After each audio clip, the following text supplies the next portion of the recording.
ஒமதை கொண்ட ஆட்சியாளருக்கு கலீஃபா அவர்கள் தந்த அதிரடி.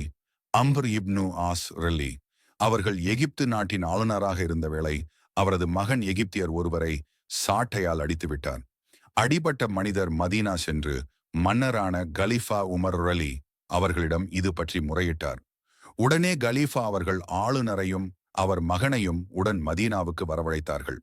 அவர்கள் இருவரும் கலீஃபா அவர்கள் முன் பிரசன்னமான போது கலீஃபா அவர்கள் தனது கையில் இருந்த சாட்டையை அந்த எகிப்தியர் கையில் கொடுத்து ஆளுநரின் மகனை அவர்களின் முன்னிலையிலே சாட்டையால் அடிக்கும்படி கட்டளையிட்டார்கள். எகிப்தியர் அடித்துவிட்டு சாட்டையை திருப்பு கொடுத்தபோது உமர் ரலி அவர்கள் சாட்டையடி ஒன்றை மாண்புமிகு ஆளுநருக்கும் கொடுங்கள் என அந்த எகிப்தியரை வேண்டினார்கள்.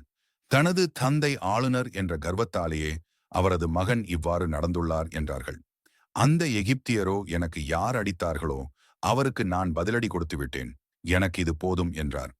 உமர் ரலி அவர்கள் அல்லாஹ்வின் மீது ஆணையாக நீர் ஆளுநரை அடித்திருந்தாலும் நீர் அவ்வாறு செய்வதிலிருந்து உன்னை தடுத்திருக்க மாட்டேன். உமது சொந்த விருப்பத்தின் பேரிலேயே அவரை நீர் விட்டுவிட்டீர் என்றார்கள்.